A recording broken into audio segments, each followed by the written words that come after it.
एक कलश जल और उसके साथ ही एक चावल का दाना। प्रदोष के दिन प्रदोष काल में।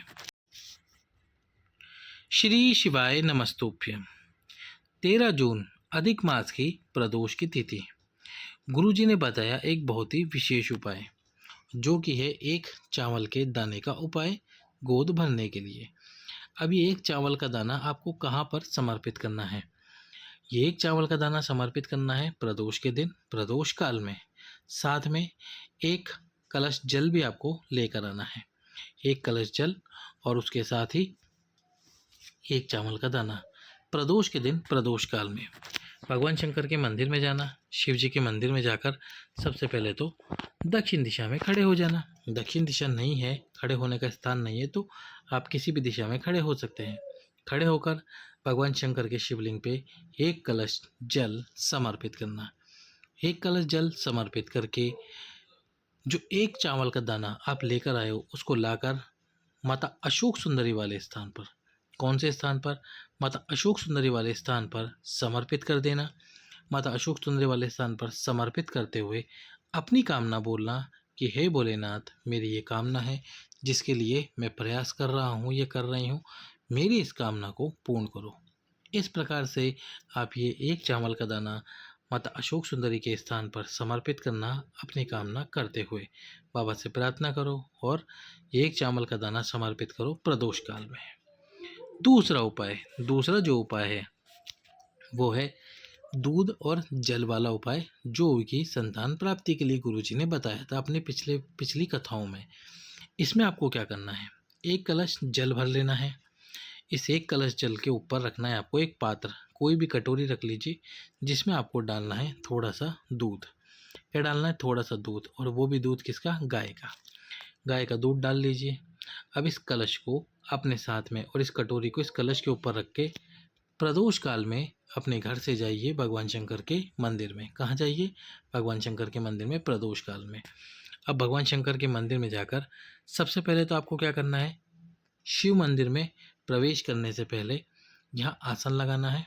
आसन लगाकर खड़े हो जाना है। हाथ में कलश, कलश के ऊपर कटोरी, और बाबा से प्रार्थना करनी है।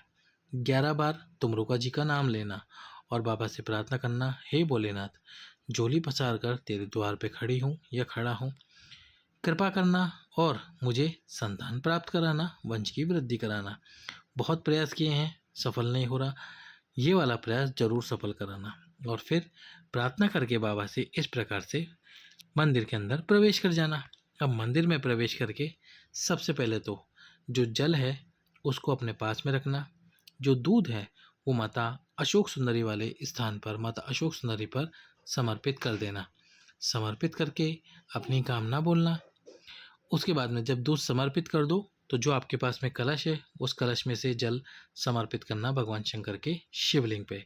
शिवलिंग पे जल समर्पित करना। जल समर्पित करके अपनी कामना बोलना।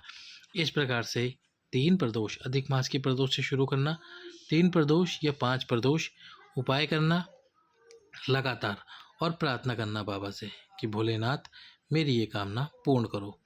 इस प्रकार से आपको ये उपाय करना है प्रदोष के दिन प्रदोष काल में, या तो एक चावल के दाने वाला या फिर ये दूध वाला उपाय।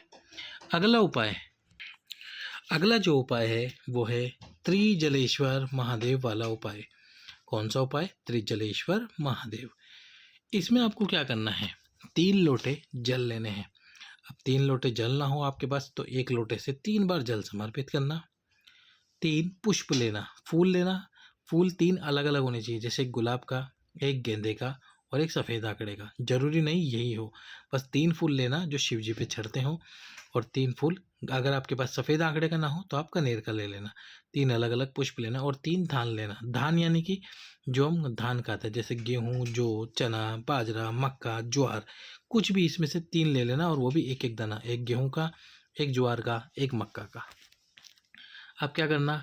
त्रिजलेश्वर महादेव का नाम लेकर भगवान शंकर के मंदिर में जाना। शिव जी के मंदिर में जाकर सबसे पहले तो जो 3 लोटे जल हैं वो समर्पित करना त्रिजलेश्वर महादेव के नाम से। किसके नाम से? त्रिजलेश्वर महादेव के नाम से। अब जो 3 पुष्प है उन 3 पुष्पों को एक साथ समर्पित करना त्रिजलेश्वर महादेव के नाम से, अपनी कामना बोलते हुए।